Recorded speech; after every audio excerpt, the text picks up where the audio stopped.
Bonjour, aujourd'hui je vous avais dit que je ferais un petit exercice de relaxation. J'ai changé d'idée. Il y a juste les fous qui ne changent pas d'idée.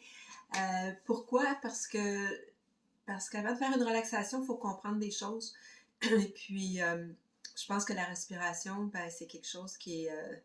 c'est vraiment la base là, de la relaxation. Puis quand on ne comprend pas comment ça fonctionne, quand on ne comprend pas les mécanismes qui nous aident justement à relaxer au niveau de la respiration, c'est un peu partir avec un flat, en bon français. Donc, et voilà. La respiration, on en parle beaucoup, respiration consciente, pleine conscience, blablabla, bla, bla, tout ça c'est vrai, tout ça c'est bon. Il y a toutes sortes de moyens pour apprivoiser ça.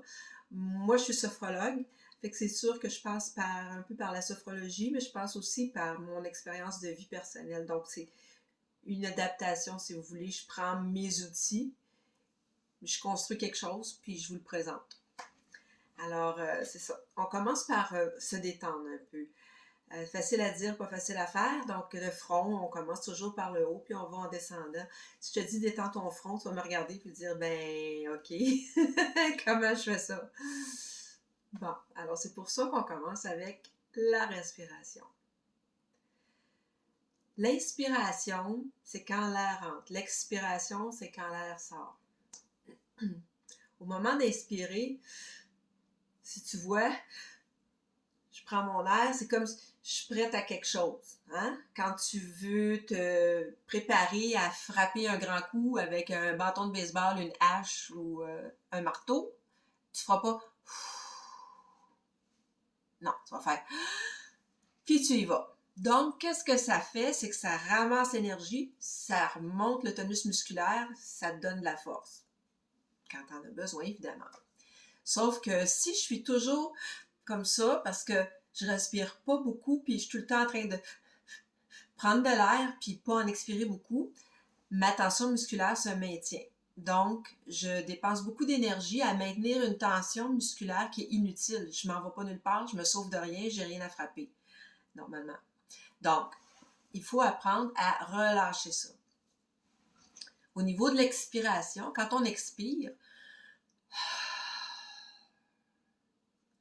c'est ce qu'on fait quand on vient de finir quelque chose de difficile, quand on a accompli une tâche, même un soupir de soulagement. Le soupir, c'est pas un inspire, c'est pas... C'est... Tout ça nous soulage parce que ça relâche la tension musculaire. OK? Donc, on comprend deux choses. Tu inspires tension, tu expires détente. Donc, notre but, c'est la détente. On va donc axer notre exercice sur l'expiration et la détente. Une façon de faire ça qui est simple, qui est rapide, c'est tout simplement de compter un petit peu. Compter, pas un petit peu, mais compter. On compte à l'inspire jusqu'à 4 ou 5, dépendamment de la vitesse à laquelle vous inspirez. Et on expire sur un plus long décompte. Exemple, j'inspire 1, 2, 3, 4. J'expire 1, 2, 3, 4, 5, 6, 7. OK? Entre les deux, tu bloques un peu. Tu bloques 2 secondes, 3 secondes. Donc, on recommence. On inspire 1, 2, 3, 4. On bloque. On expire 3, 4, 5, 6, 7.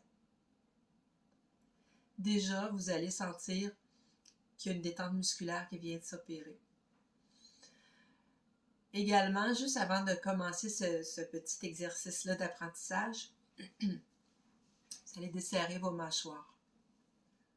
Souvent, je regarde les gens quand je fais une conférence ou même quand j'ai une consultation, ils me regardent, ils sont comme ça. Je le vois, là, la tension musculaire au niveau des mâchoires. Relâche ta mâchoire. Décolle la langue du palais. Ça, c'est un signe de détente. Quand on dort, notre corps se relaxe, la langue se décolle du palais. C'est comme un signal, c'est comme, disons, c'est subliminal. J'envoie le message à mon corps que, hey, allô, tu dois être reposé, la langue est décollée du palais. On peut jouer des tours comme ça à notre cerveau. Même chose pour les épaules. hein, quand vous me parlez puis que vous êtes comme ça, ben, relâchez vos épaules. Relâchez-les. Bougez, relâchez, laissez-moi tomber ça vers le bas. Imaginez que vous avez deux grandes chaudières de peinture au bout des bras, là, puis laissez-moi tomber ça vers le bas. Vous allez éliminer beaucoup, beaucoup de tension. Ça va même faire du bien à votre dos, au haut du dos. Souvent, on a des tensions au niveau des omoplates. Donc, de relâcher les épaules, de relâcher les mâchoires. Et éventuellement, on va relâcher la nuque. Fait que si vous avez un bon fauteuil pour faire vos expirations, vos inspirations, appuyez votre tête pour relâcher la tension au niveau de la nuque. Vous pouvez le faire debout, vous pouvez le faire assis, mais si vous avez l'opportunité d'avoir un endroit pour appuyer votre nuque, ça va vous donner encore un petit pas d'avance sur votre relaxation. Ça va vous aider un peu. Alors pour aujourd'hui, je pense que c'est assez. J'y vais tranquillement parce que c'est plus agréable quand les capsules sont courtes. Hein? Ça ne perd pas une demi-heure à les écouter. Et puis, on peut les réécouter. Puis, ça fait beaucoup de petits apprentissages. Je pense que c'est important de les faire comme il faut. Alors, pratiquez vos expirations, vos inspirations. Prenez conscience des tensions dans votre corps, surtout au niveau du haut du corps, les épaules, les mâchoires, le cou. Détendez ça quelques fois par jour. Ça prend quelques secondes. Là, je viens de le faire. Ça m'a pris quoi? 2 secondes, 3 secondes. Je bouge un peu la tête. J'étire les mâchoires. Ça fait du bien. Vous n'êtes pas obligé de le faire devant tout le monde. OK? Fait que, ben, je vous dis à la prochaine. Prochaine fois, on va faire un autre petit exercice de détente, de relaxation, mais en bougeant. Je vais vous faire bouger un petit peu. Et vous allez voir, il n'y a rien de compliqué, il n'y a rien de difficile. C'est accessible à tout le monde, à condition que vous puissiez vous tenir debout et que vous soyez mobile, c'est-à-dire que vous puissiez bouger un peu, là, comme ça. Le reste, il n'y a pas d'autres critères. Je vous embrasse, passez une belle journée. La lumière du jour est belle, même s'il ne fait pas soleil, profitez-en un petit peu. OK? Bye!